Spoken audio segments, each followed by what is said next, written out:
HIV किस करने से होता है या नहीं? अलग अलग किस्म की किस, जैसे कि ओपन माउथ किस, डीप किस, फ्रेंच किस, लिप किस। तो क्या इन किस्म के किस से एचआईवी और एड्स होने का कोई रिस्क होता है या नहीं? क्या कोई एचआईवी पॉजिटिव पर्सन को कोई इंसान किस कर सकता है या किस करना चाहिए या नहीं? और आखिर में हम देखेंगे कि सलाइवा के अंदर एचआईवी का वायरस होता है या नहीं, और यदि सलाइवा के अंदर एचआईवी का वायरस होता है तो क्या इस सलाइवा के वायरस से एचआईवी फैलने की कोई संभावना है या नहीं? तो आपको इस सवाल का जवाब एक रियल लाइफ कहानी से दूंगा। एक बार एक इंसान ने मेरे से ऑनलाइन कंसल्टेशन बुक किया। उस इंसान की प्राइवेसी और गोपनीयता को ध्यान में रखते हुए मैं उसका नाम आपको इस वीडियो में नहीं बता सकता। तो उसी एक इंसान के नाम से ही पूरी कहानी को हम सुनेंगे। तो उसी इंसान ने अपनी कहानी बताते हुए कहा कि वो पहली बार स्पा या मसाज पार्लर में गया था। वहां पर मसाज खत्म होने के बाद उसने उस लड़की के साथ अलग अलग किस्म की किस किया, और किस के अलावा उसने किसी भी किस्म का सेक्स नहीं किया था।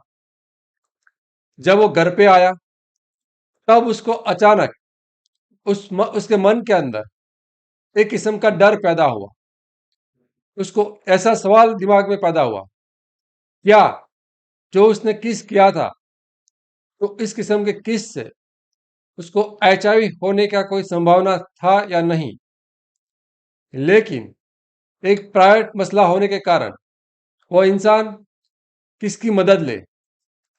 ना तो किसी अपने फ्रेंड को पूछ पाया और ना तो इस मसले पर किसी अपने जो परिवार के सदस्य है उसको पूछ पाया। तो उसको और कोई रास्ता नहीं दिखता, और उसको प्राइवेसी और गोपनीयता को ध्यान में रखते हुए उसको आइडिया आया कि इसके बारे में इंटरनेट, यूट्यूब और गूगल पर देखा जाए। तो उसने शुरू किया इंटरनेट पर देखना। उसने कुछ गूगल पर कुछ आर्टिकल्स पढ़े और यूट्यूब पर कुछ वीडियोस देखे। तो उस वीडियो और आर्टिकल्स में उसने अलग अलग किस्म की चीजें, इंफॉर्मेशन देखा। कुछ वीडियोस बता रहे थे कि इस तरह से एचआईवी नहीं फैलता है, और कुछ वीडियोस ऐसे भी थे कि जिसमें उसको बताया गया था और उसने सुना कि एचआईवी पॉजिटिव लोगों को मुंह में काफी किस्म की बीमारी हमेशा रहती है, तो उसके कारण उसको खून भी निकलता हो सकता है, और उसके कारण बहुत ज्यादा संभावना है कि उसको एचआईवी ट्रांसमिट होने की। तब उसको समझ में नहीं आ रहा था कि इनमें से वो कौन से वीडियो पे भरोसा करे और किन वीडियो पर भरोसा नहीं करे। इनमें से क्या सच है और क्या झूठ है, किस तरह से तय किया जाए कि कौन सी इंफॉर्मेशन सही है। तो सबसे पहले मैं आपको ये बताना चाहूंगा कि जब भी आप अलग अलग किस्म की इंफॉर्मेशन इंटरनेट पर, गूगल पर और यूट्यूब पर देखते हैं, तो आपको किसके आधार पर कौन सी इंफॉर्मेशन भरोसा करना है वो सबसे पहले देखिए। यदि आप गूगल पर देख रहे हो तो हमेशा इस किस्म की वेबसाइट का पसंद करिए जो किसी एचआईवी स्पेशलिस्ट डिग्री धारक के, एचआईवी में स्पेशल डिग्री हो, वैसे कोई डॉक्टर की हो या कोई बड़ी संस्था की हो, जैसे कि भारत में नेशनल एड्स कंट्रोल ऑर्गेनाइजेशन नाको संस्था है, विश्व स्तर पर डब्ल्यूएचओ यानी कि वर्ल्ड हेल्थ ऑर्गेनाइजेशन है, या अमेरिका की centre for disease control CDC की वेबसाइट से। ऐसी ही प्रमाणित वेबसाइट्स के इंफॉर्मेशन के आधार पर हमने भी अब एक वेबसाइट लॉन्च किया है, तो आप वहां पर जाकर भी देख सकते हो। इसका लिंक आपको हम इस वीडियो की डिस्क्रिप्शन में देंगे, तो वहां से भी आप इस वेबसाइट पर जाकर देख सकते हो।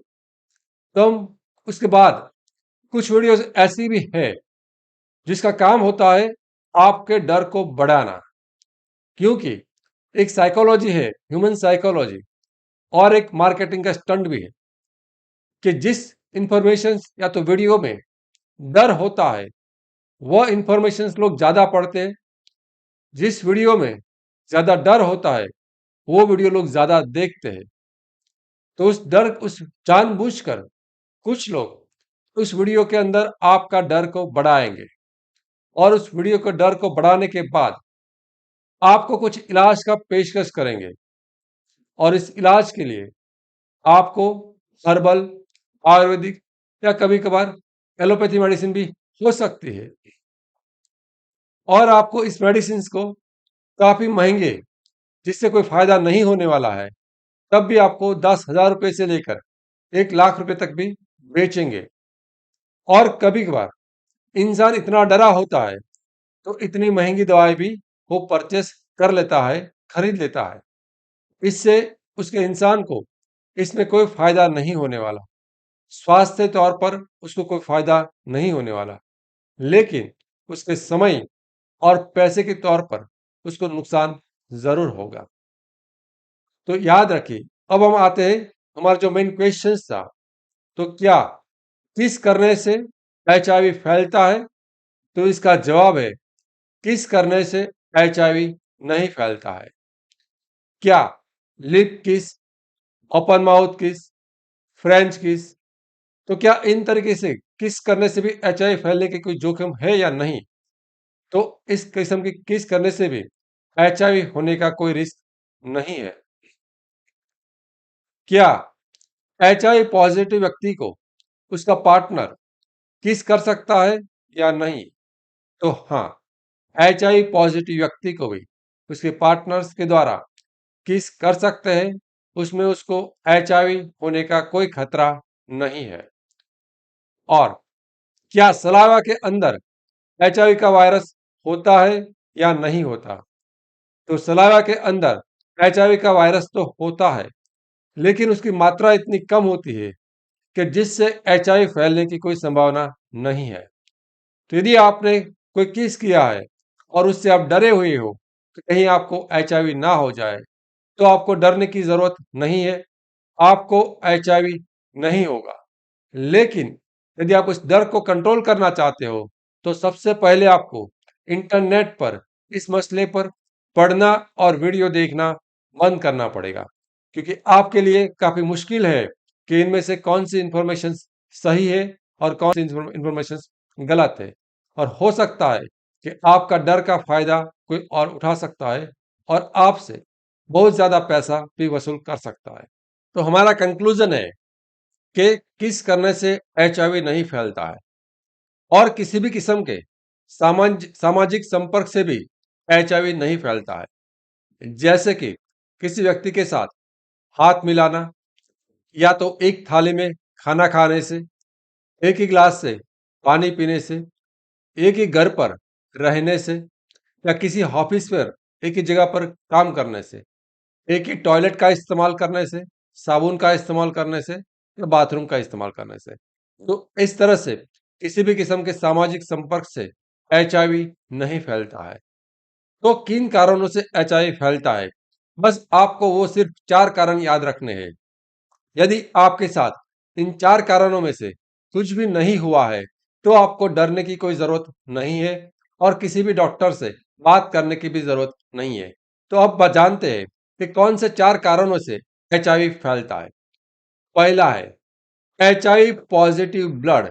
यदि किसी को ब्लड ट्रांसफ्यूजन होता है, यानी कि ब्लड को चढ़ाया जाता है, तब किसी को एचआईवी होने की संभावना होती है। लेकिन आज की मॉडर्न टेक्नोलॉजी में हर ब्लड बैंक में उसका ब्लड का टेस्टिंग होता है, तो इस तरह से एचआईवी फैलने की संभावना बहुत कम हो चुकी है, ना के बराबर हो चुकी है। दूसरा है निडल एंड सिरिंज। जो लोग इंजेक्शन से नशा करते हैं, अक्सर वो लोग ग्रुप में बैठकर एक ही सुई और सिरिंज से नशा करते हैं। तो इस तरह से एक इंसान से दूसरे इंसान को एचआईवी हो सकता है। यदि कोई एचआईवी पॉजिटिव महिला है और वो अपना इलाज नहीं कराती है, तो उसको आने वाले बच्चे को एचआईवी होने की संभावना 30 से 40% रहती है।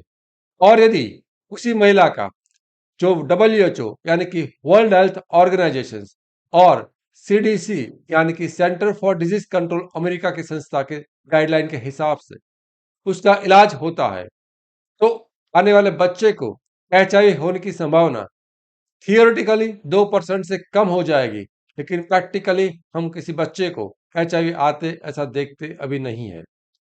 और चौथा और अंतिम कारण, किसी भी HIV पॉजिटिव व्यक्ति से बिना कॉन्डम सेक्स होता है, वह चाहे एनल सेक्स हो यानी कि गुदा मैथुन हो, या वजाइनल सेक्स हो यानी कि योनि मैथुन हो, और ओरल सेक्स हो यानी कि मुख मैथुन हो, तो HIV ट्रांसफर होने का या तो एक इंसान से दूसरे इंसान के अंदर HIV फैलने की संभावना है। तो यदि इन 4 कारण के अलावा किसी और कारण से आप डरे हुए हो, आपके मन में प्रश्न है कि इससे HIV फैलेगा कि नहीं फैलेगा, तो इसका जवाब है कि HIV नहीं फैलेगा। तो इसके लिए आपको डरने की कोई आवश्यकता नहीं है। आखिर में मेरा परिचय, मैं doctor Ketan Ranpariya, HIV AIDS specialist. 17 साल से भी ज्यादा वक्त हो चुका है क्लिनिकल प्रैक्टिस में, और अब तक 12,000 से भी ज्यादा लोगों का मैं कंसल्टेशन कर चुका हूं। यूट्यूब की सबसे विश्वसनीय HIV और एड्स चैनल्स पर मैं आपका स्वागत करता हूं। हमारा उद्देश्य है HIV एक्सपोजर से जुड़े आपका डर और दर्द को दूर करना, और हमारा दृष्टिकोण है कि HIV के बारे में आपको आसान भाषा में सही और सच्ची जानकारी देना। हाल ही में हमने एक वेबसाइट लॉन्च किया है। यह एक HIV स्पेशलिस्ट डॉक्टर्स के द्वारा बनाया गया है, जिस पर आपको सच्ची और विश्वसनीय इंफॉर्मेशन मिल सकती है HIV और एड्स के बारे में। तो इस वेबसाइट का लिंक इसी वीडियो के डिस्क्रिप्शन में है, आप उस वेबसाइट को विजिट कर सकते हो। और यदि आप HIV के सिम्टम्स के बारे में और कोई इंफॉर्मेशन जानना चाहते हो, तो पढ़ना चाहते हो, तो हमारे जो लेफ्ट साइड पर स्क्रीन पर दिखाए गए लेफ्ट साइड पर प्लेलिस्ट को क्लिक कर सकते हो। यदि आपका कोई एक्सपोजर हुआ है और उसके साथ में जुड़ी हुई टेस्टिंग के बारे में और निदान के बारे में आप जानना चाहते हो, तो स्क्रीन पर दिखाए गए राइट साइड पर प्लेलिस्ट को क्लिक कर सकते हो। हम किसी और वीडियो पर किसी और टॉपिक पर वापस मिलेंगे। Thank you.